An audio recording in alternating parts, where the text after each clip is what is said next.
Alright, so quick disclaimer for all my other subscribers. This video is intended for somebody who has never done a card trick in their life. I figured I'd post a video. I know summer's coming up, so I know people are going to be looking up, how to do card tricks, and if they don't know where to start, it could be a hassle. So this is for somebody who has never done a trick in their life, and they want to know where to start. So this trick is pretty simple, but the end effect is really good, and it has a lot of moves in here that you guys are going to need to learn. So let's say you could have the spectator shuffle up the deck, and then what you could do is you could tell them, let's say we take the top card, in this case the 5 of clubs. You tell them you're going to take the 5, put it into the middle, and you show them that you don't really know exactly where it is. It's somewhere in there. And at this point you tell them, okay, go ahead and cut the deck, and then you go ahead and mark that cut so you can leave the deck like that. And you can tell the spectator, you know what, they shuffled the cards, you went ahead, you pick the top card, you put it anywhere in the middle, and the spectator cut exactly. Even though we did all that, the spectator cut exactly to their chosen card. So this is a video, guys. Hope you guys like it, and if you want to learn how to do it, don't forget to stick around for the tutorial. Alright, so like I said, it was really basic. For all you beginners out there, this shouldn't really look too intimidating. This move is only made up of really two sleights, and they're pretty easy, and you can use these in a lot of different tricks. So to begin, the first thing you want to do is you could have the spectator shuffle up a borrowed deck or anything.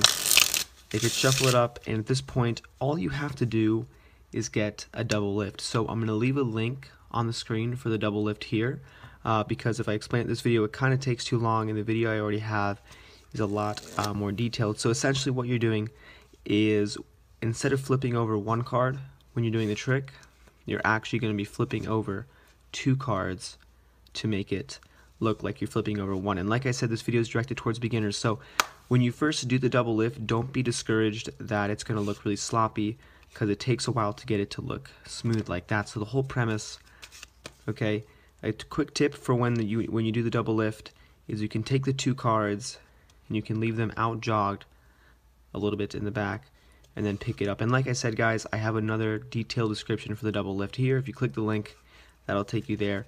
And now once you do the double lift, you can take it and take their card, in this case the Jack of Diamonds.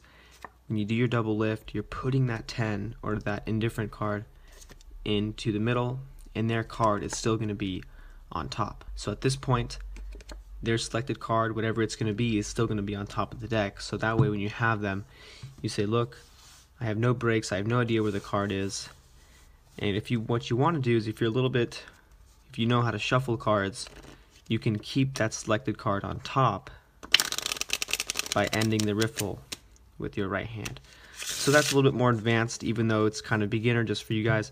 The whole thing here is the card stays on top, and then what you do is when you cut the cards, you're going to tell the spectator, okay, cut the cards anywhere you like.